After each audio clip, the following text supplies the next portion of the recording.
Cadillac Formula One has turned into the feel-good story of the summer break. Dare I say, the feel-good story of the year so far. And that is because you could not fit more underdog into Cadillac F1 than is already there. You couldn't fit any more if you tried. So firstly, getting Cadillac into Formula One, or GM into Formula One, or anybody with the Andretti name, save for Mario Andretti, the 1978 world drivers champion.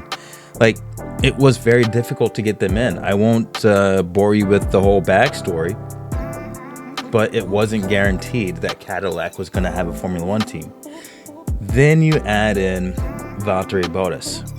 He is most famous for driving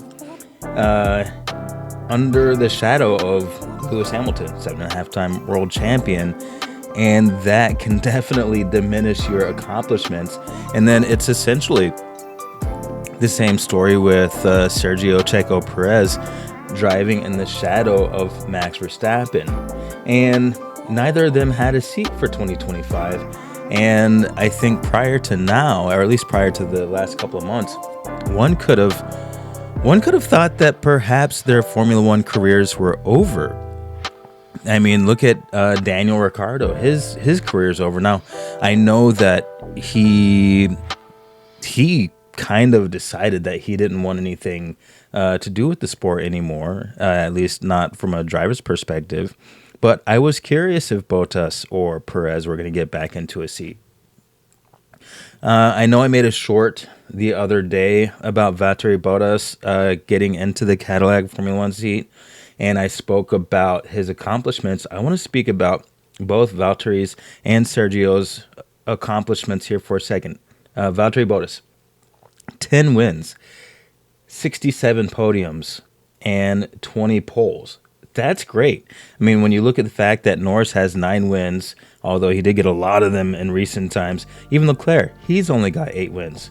Sergio Perez, 6 wins, 39 podiums, and 3 poles. Now, one could argue that if Red Bull were taking care of the second car a little bit more, and if they allowed for a little bit more competition with Max Verstappen, one could argue that Sergio Perez's number of wins would be maybe a little bit more than 6. Maybe he'd be closer to Bottas having 10, and that maybe his poles would have been a little bit more.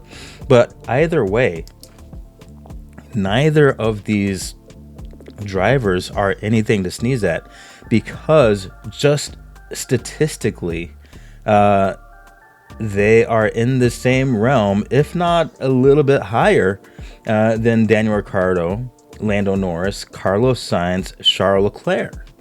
So you have solid drivers who are hungry to still be in the sport and who are actually underdogs. Now, if you juxtapose the fact that they're underdogs with the fact that the champion drivers that they drove, I guess, second fiddle to, if you will, are both having difficulties, you're setting up kind of a rivalry or an underdog story, a lot of unknowns, because nobody knows who's going to have the strongest car in 2026. I don't know if Ferrari's going to have a strong car or not. I don't know if Red Bull is going to have a strong car or not. And we don't know if Cadillac is going to have a strong car or not. Clearly, in their first season in Formula One, there's going to be some growing pains. But who knows? They could knock it out of the park. And all of a sudden, you could have Sergio Perez racing against Max Verstappen. You could have Valtteri Bottas racing against Lewis Hamilton. And the way things are going, you don't know who's going to win. And that's kind of the beauty of the situation that Cadillac is creating. The team is an underdog. The drivers are an underdog, and they have a chance to do battle with the folks who previously overshadowed them. Now, Ferrari and Red Bull aren't going to, just lay down and keel over and let these guys win. And quite obviously, Max Verstappen and Lewis Hamilton don't want to get overshadowed. They're not going to just lay down and get overshadowed by the folks that were driving with them. But you have to admit, it is an interesting story. Now, I want to address something that I've heard with other Formula One commentators and content creators, and that is the fact that folks are saying that Cadillac Formula One should have gotten a seasoned driver in the form of either Bottas or Perez, and then gone with a younger driver. And that's kind of what you see with a lot of Formula One teams. Either you have a couple of young aces like Lando Norris and Oscar Piastri, and they're just, battling it out. Or you kind of have the elder statesman and the young, I don't know if upstart is the right word, or the young phenom. Cadillac Formula One decided to go with two experienced drivers. I agree with what they did there, because you've got new regulations and you want two experienced drivers with two probably slightly different driving styles to be able to give feedback. I mean, the regulations are going to last for 4 years. These drivers, neither of them are, in my opinion, in danger of, retiring anytime soon. So then you can put your young upstart as the reserve driver and get as much information, as much leadership, as much feedback as you possibly can. Both of these drivers have experience on constructors championship teams, so they kind of know the drill. They know how to give feedback. They know what works. They are both intelligent. So Cadillac is hedging their bets that they're going to learn a lot over the first 4 years of their Formula One existence. I think that is very smart. And then who knows, by the time the next set of regulations come around, 4 years later, they can go with, some young driver after a Bottas or a Perez retires. So again, Cadillac Formula One, they seriously nailed the brief in terms of, entering their team in 2026. If Cadillac manages to stay out of last place, it's kind of already a win. If they manage to be midfield, oh my gosh, the world is going to go crazy. If they get a podium, or even if they win a race, oh my gosh, talk about a success story. It's kind of a win. Oh, one last thing I wanted to address. And that is this.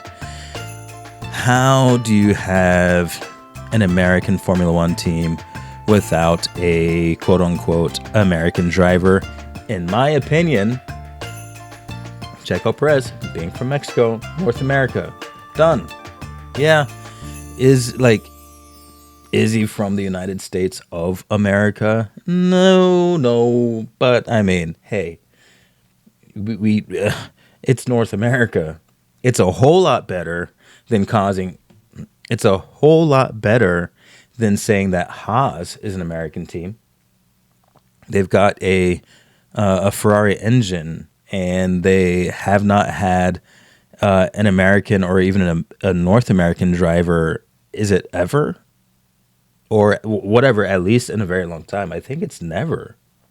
So Cadillac is a lot closer to having an actual American team than anybody has in a very, very long time. So they hit that. They hit all the requirements.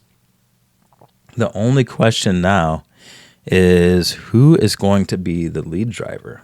Statistically, Bottas with his 10 wins, 67 podiums, and 20 poles deserves to be the lead driver over Perez with his 6 wins, 39 podiums, and 3 poles. But I guess we'll just have to see. And maybe it's one of those things where Cadillac does not declare who the lead driver is until they get, some performance data under their belts, and they can see how these two very deserving drivers are driving. Anyway, now I'm done. Now I'm done. All right. This has been the Petrolist. I have been Dalton, and you have been great. Thanks for watching. I'll see you in the short videos that I post or something. All right. I'm out.